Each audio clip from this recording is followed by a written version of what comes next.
बर गछ मूले आज्ञा विराजमान होते बोली बर आलयरू बराल से प्रभु रामचंद्र माँ सीता भार्गवी नदीर बाली रे महादेवंकर ई लिंग को स्थापन करथिले बोली लोक माने गेल्हारे डाकिले आज्ञा बालुंकेश्वर बोली बराल बालुंकेश्वर को दर्शन करिवे।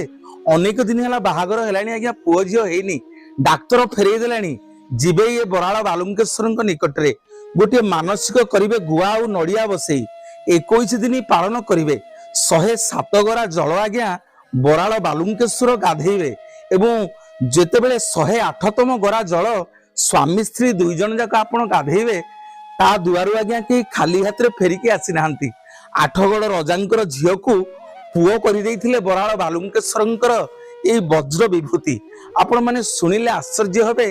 कैंसर रोग रे लोक पीड़ित होई डाक्तर माने फेरई दियंती जाहाकू